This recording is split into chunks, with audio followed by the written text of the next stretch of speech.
احسن تقویم ثم رددناہ اسفل سافلین، پھر ہم نے اس کو لٹا دیا سب سے نچلے درجے، جہنمی جہنم سے دیکھ رہے ہوں گے، پھر موت کو ذبح کر دیا جائے گا۔ حدیث پاک میں آتا ہے جنتی اتنے خوش ہوں گے اگر موت کو موت نہ آئی ہوتی تو یہ خوشی سے مر جاتے، اور جہنمی اتنے مایوس اور دکھی ہوں گے اگر موت کو موت نہ آئی ہوتی تو یہ دکھ سے مر جاتے۔ اب جنتی جنت میں ہیں اور انہیں ان کی آنکھوں کے سامنے موت کو ذبح کر دیا، قصہ ہی تمام ہو گیا۔ اللہ تعالیٰ فرمائے گا اردیتم، اے جنتیو تم راضی ہو؟ پہلے اللہ آواز دے گا یا اہل الجنہ یا اہل الجنہ، وہ کہیں گے لبیک و سعدیک والخیر فی یدیک، مالک حکم ہم حاضر۔ اللہ تعالیٰ فرمائے گا اردیتم، کیا تم راضی ہو؟ تو وہ کہیں گے ما لنا یا رب لا نرضی، اے ہمارے رب ہم کیوں راضی نہیں ہوں گے، ہمیں تو وہ ملا جس کا ہمیں تصور بھی نہیں تھا۔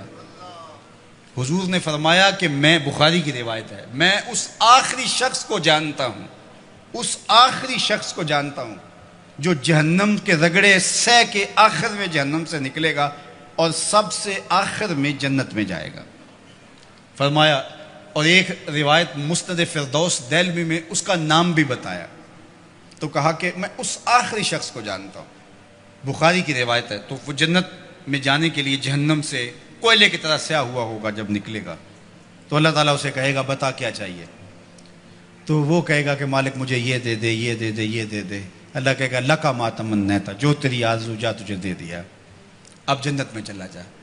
تو وہ خیال کرے گا جنت میں تو کوئی 1 انچ بھی نہیں بچی ہوگی، اتنے لوگ جنت میں چلے گئے ہیں۔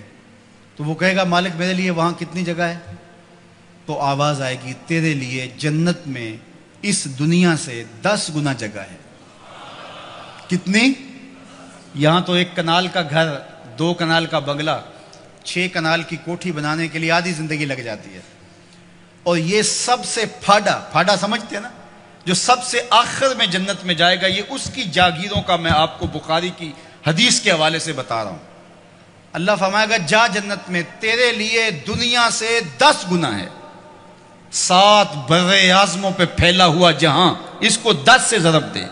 یہ کس کو ملے گی؟ جو سب سے آخر میں جنت میں جائے گا، اور وہ کہے گا اتسخر بی وانت الملک، میرے رب تو رب ہو کہ مجھ سے مذاق کر رہا ہے؟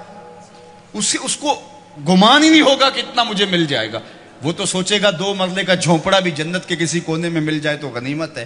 اسے کہا جائے گا دنیا سے 10 گنا جگہ تیرے لیے جنت میں تیرے نام ہوئی۔ تو وہ کہے گا اتسخر بی وانت الملک، میرے رب تو رب ہو کہ مجھ سے مذاق کر رہا ہے؟ تو اللہ فرمائے گا مذاق نہیں، یہ حقیقت ہے۔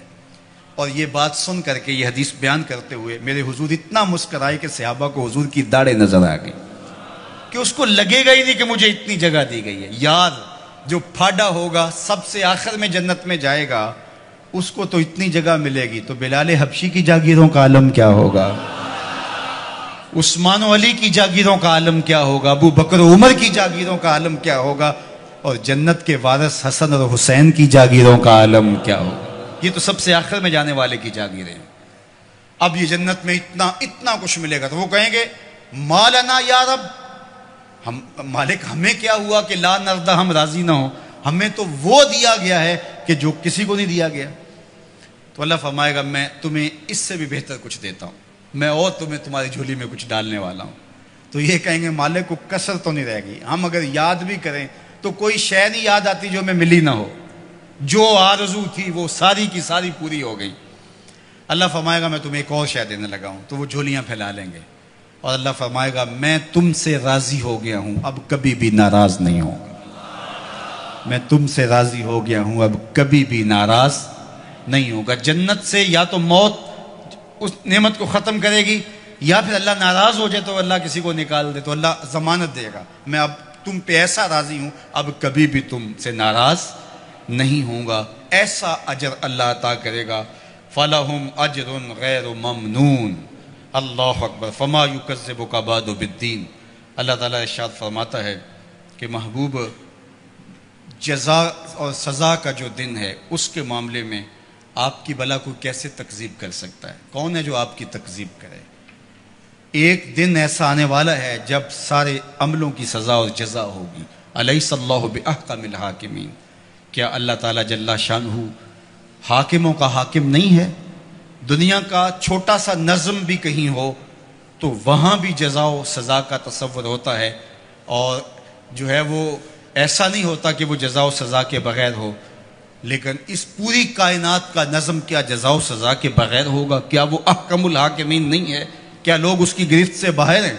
آج ساری زندگی جو ظلم کرتا رہا، زیادتیاں کرتا رہا، اور اس نے اللہ کے حکموں کو توڑا، اس کی مخلوق کو ستایا، دکھ دیے، لوگوں کا خون چوسا، اور لوگوں سے ظلم کیا، لوگوں سے زیادتیاں کی، لیکن وہ کچہریاں بھی خرید لیتا تھا، وہ تھانے بھی خرید لیتا تھا، عدالتیں بھی اس کی تھیں، اس کو کوئی پوچھ بھی نہ سکا، اور وہ چلا گیا. اور ایک شخص نے تقوی کے ساتھ زندگی گزار دی.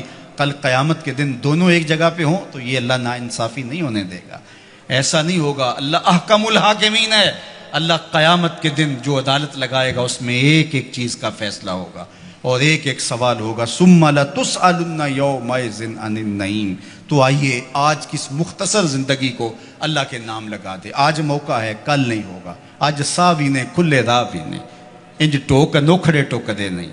ٹر پویں تے پینڈے مک جاندے، کار بیٹھے ہیں فاصلے مکنے نہیں. آج موقع ہے. آج اس کی رحمت آوازیں دے رہی ہے. اور مہینہ ہے رمضان المبارک کا، اور جمعۃ المبارک کی گھڑیاں ہیں. ابھی سچے دل سے اس کی طرف رجوع کر لیں. یہ لمحے دوبارہ نصیب نہ جانے ہوں کہ نہ ہوں. تو قبل اس سے کہ وہ وقت آئے کوئی حجت باقی نہ رہے پھر ہاتھ ملتے رہ جائیں.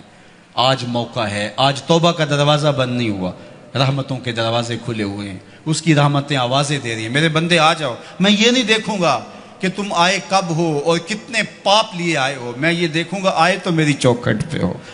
تمہارے نہ صرف گناہ معاف کروں گا بلکہ گناہوں کو بدل کے نیکیوں میں تبدیل کر دوں گا. تم آؤ تو صحیح میری چوکھٹ پہ.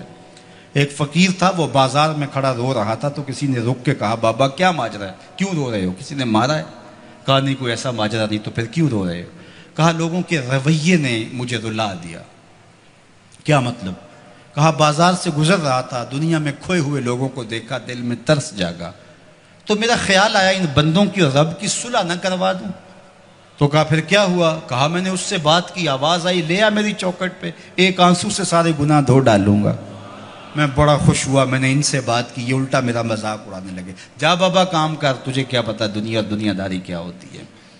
تو وہ تو معاف کرنے پہ آمادہ تھا، یہی اس کی دہلیز پہ نہیں جا رہے. تو مجھے اس پہ افسوس ہوا. تو وہ تو معاف کر رہا تھا لیکن یہ نہیں مانے. خیر اگلے دن وہی فقیر قبرستان میں کھڑا رو رہا تھا اور وہی شخص دوبارہ گزرا تو پھر رو گیا. کہا بابا بازاروں میں بھی روتا ہے، قبرستانوں میں بھی روتا ہے، آج کیا ماجرا ہے؟ کہا کہانی کل والی ہے. کہا کیا مطلب؟ کہا کل ان کو دنیا میں کھوئے ہوئے دیکھا، میرے دل میں خیال آیا ان بندوں کی اور رب کی صلح کروا دوں. وہ تو مان گیا، وہ بندے ہی نہیں مانے، مایوس ہو گیا تو آج ادھر آ گیا. اور آج خیال یہ ہوا ان قبرستان والوں اور رب کی صلح کروا دوں.